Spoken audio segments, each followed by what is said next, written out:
कीचड़ चारों तरफ फैलाता हुआ जाएगा, कम से कम 20-30 गाड़ियां साथ में लाएगा, लंबी बड़ी ऊंची चमचमाती हुई गाड़ियां, 2-4 बंदूकधारी भी होंगे, बहुत मजबूत लोग साथ में चल रहे होंगे, हमारे आपके जैसे मैले कुचैले नहीं।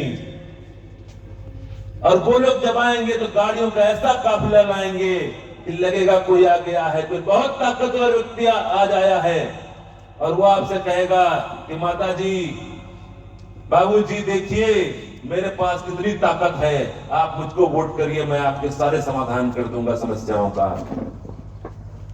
ये आपको डरा के वोट ले रहा है, इससे सावधान रहना है।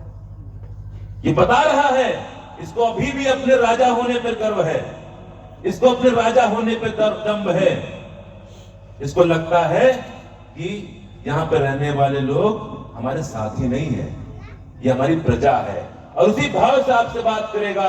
तो ये पहले जो गाड़ी वाले नेता हैं, जो 50-50 की गाड़ियों के काफिले में आएंगे, हमको उनसे बचकर रहना है, ये हमारे लिए भी काम करेंगे।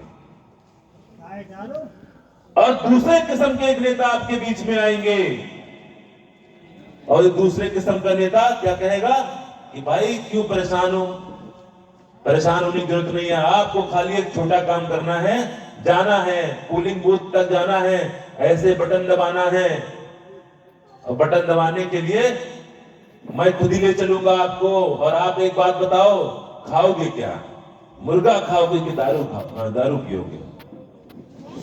वो मुर्गे की ऐसे चूल्हे जलाएगा इस गांव में कि वो बंद ही नहीं होंगे चुनाव तक का, दारू की नदियां बहाएगा वो आपके यहां, और आपको भी लगेगा बड़ी सेवा कर रहा है।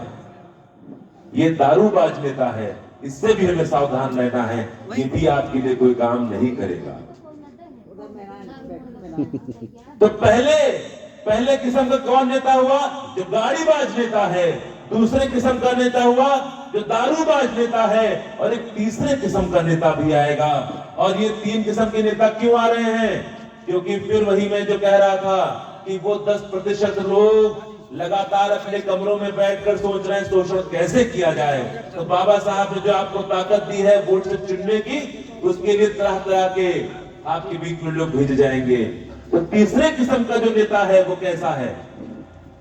वो जब गांव में घुसता है तो सबके चरणों की धूल अपने सर पे लगाता है। वो गांव में घुसेगा तो कमर से झुका रहेगा, हर घर जाएगा, हर व्यक्ति के पैर छुएगा, और पैर छूते छूते जैसे लगेगा कि उसकी कमर टेढ़ी हो गई है, और आपसे कहेगा आपको हमको वोट देना है, मैं आपका सेवक हूं। और फिर जब आप जाएंगे वोट देने के लिए, बटन दबाएंगे, उसके बाद उसको अपने गांव में कभी नहीं पाएंगे। बाहर निकलेंगे तो देखेंगे उसी झुके हुए आदमी की रीढ़ ऐसी सीधी हुई है कि वो फिर कभी टेढ़ी नहीं होगी आपके सामने। इस पैर छुआऊ नेता से भी हमें सावधान रहना है। तो गाड़ीबाज नेता से, और विशेषकर मैं युवा साथियों से कह रहा हूं कि गाड़ीबाज नेता से, दारूबाज नेता से और पैर छूने वाले नेताओं से हमको दूर रहना है। इस बात का हमको ध्यान रखना है। इस अधिकार का हमें इस्तेमाल करना है।